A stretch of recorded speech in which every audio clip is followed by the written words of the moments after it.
আপনি যে সময় নষ্ট করছেন, ঠিক সেই সময়ে কেউ আপনাকে হারিয়ে এগিয়ে যাচ্ছে, আর আপনাকে সেটা বুঝতেও দিচ্ছে না। এটাই বাস্তবতা। আপনি ভাবেন আরও কিছুদিন পর করব, আরও কিছুদিন সময় আছে। এই পরে শব্দটাই আপনার জীবনের সবচেয়ে বড় চোর।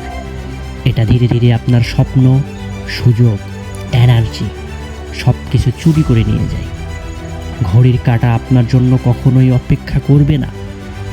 দেরি করলে ঘড়ি হাসে, কারণ সে জানে আপনি আবার হার মানবেন।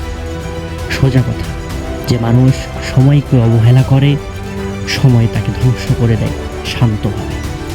কোনো শব্দ হয় না, শুধু একদিন আয়নায় নিজের হার মানা মুখ দেখা যায়। আপনি যদি সত্যিই কিছু করতে চান, প্রতিদিন মাত্র 1 ঘন্টা সময় কাজে লাগান।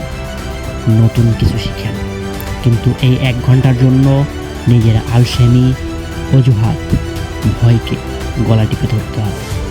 আজ শুরু না করলে আগামীকালও শুরু হবে না, কারণ কাল বলে কিছু নেই, আছে শুধু আজ।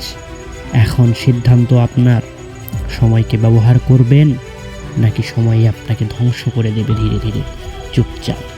আর হ্যাঁ, যদি এমন সরাসরি কথা আপনার মাথায় গিয়ে আঘাত করে থাকে, তাহলে ভিডিওটি লাইক করুন, কমেন্টে লিখুন আজ থেকে কি বদলাবেন, আর সাবস্ক্রাইব করুন, কারণ পরের ভিডিওগুলো আপনাকে আরও কঠিন সত্য শোনাবে।